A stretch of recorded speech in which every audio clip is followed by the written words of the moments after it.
Well, this is going to be awesome. Well, hello there, I'm Drew Badger, the world's #1 English fluency guide, and welcome to the YouTube series that helps you understand lots of other great native English content right here on YouTube. Today's clip is from a Cannes Lion video, and we're going to be watching Conan O'Brien being interviewed by Anderson Cooper from CNN. So this is a really great opportunity not only to learn a bunch of great phrases, but you'll get to see them interacting and speaking quickly. So in this video, we're going to be focusing on 6 actual phrases, conversational phrases you can use, and each one of them has a phrasal verb. Let's begin. Our first phrase is not wanting to be held back. When you hold something or hold it back, if you think about someone being in a fight, you've got two people, they are fighting, but maybe their friends are holding them back. So maybe I'm standing here and I want to fight somebody, but my friend is holding me back. So keeping me from doing something. When you want to talk about holding yourself back or being held back from doing something, it just means you're restrained in some way. So when we use a phrasal verb, and we're using any kind of phrasal verb, we're taking a more complex idea like restraining someone. So the more complex verb would be to restrain someone.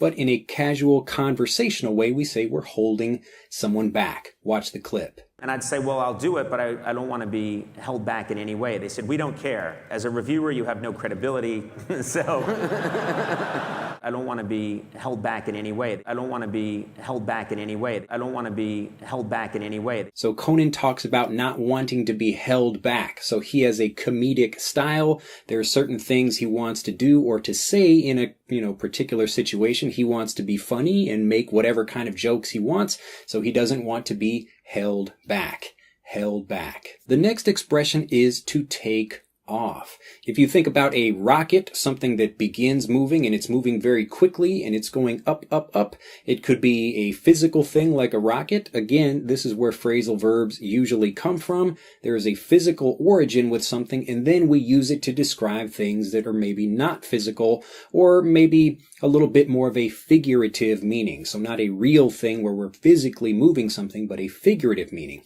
So in this clip, or I'll just let you watch it right quick, Conan is talking about how a particular series he made where he's reviewing video games took off. So it became popular. Now you can talk about something becoming more popular, but you will sound much more native and casual if you say something took off. So something we created took off, or the band took off as it became more popular, or a new product that a company might make might also become more popular as it takes off. It really took off. Took off. Listen carefully to how this blends.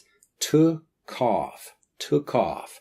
Took off. I started reviewing these games, and that took off. I started reviewing these games, and that took off. I started reviewing these games, and that took off. Our next phrase with a phrasal verb in it is to blow something away. Now, if you think about an explosion, wow, you've got different parts of something that are separating very quickly. So you blow up something or you blow something away. Now, instead of talking about being surprised, so a regular conversational way, you could still say you're surprised by something, but when you're really shocked, it's almost like you're in an explosion where you see something really amazing and you are blown away. So you see something amazing, maybe like a dragon, or even just something not so amazing, but it was a really good rock concert, or a really great movie, or even a really great piece of art. Just something that really impresses you and it shocks you with how amazing it is. Wow, I was really blown away at that concert. I was really blown away by that presentation. So even just someone standing in front of you giving a presentation, like right now, hopefully you are blown away by this lesson. I'm blown away. Blown away.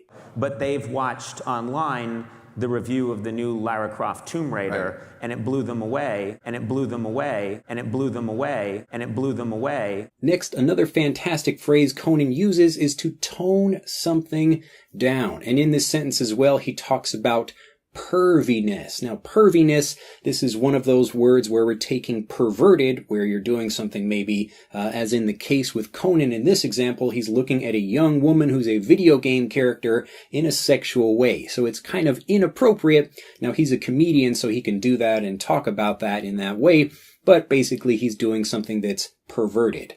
Perverted. But instead of saying that's perverted, because that's it's kind of a formal way of expressing that, a more funny and light way of expressing that is pervy. Pervy.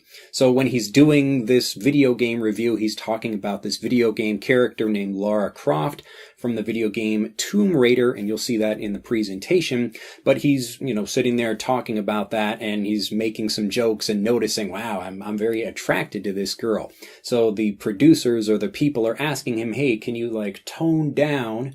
Can you tone down? So make something less. That's the phrasal verb. Can you tone down the perviness? Can you not be so pervy?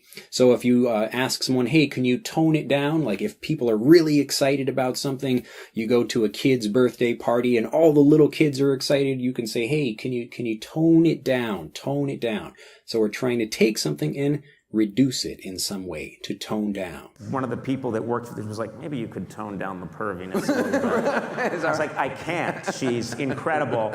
Maybe you could tone down the perviness a little bit. Maybe you could tone down the perviness a little bit. Maybe you could tone down the perviness a little bit. Next, when you want to talk about releasing something, you can talk about putting something out. So instead of saying releasing a new book, I'm releasing a new book next week. I'm a famous author and I have a new book that I'm going to release, or a new movie, or a new magazine, or anything like a new music CD. You can put that thing out. So I am physically putting that thing out for people. I am releasing that, to put something out. Anyway, we put that out. Anyway, we put that out. Anyway, we put that out. And related to this, you can also talk about a magazine or a book or something like that coming out, but related to the phrasal verb come out, and just like put out, we can talk about how something comes out when we want to describe the final result of something.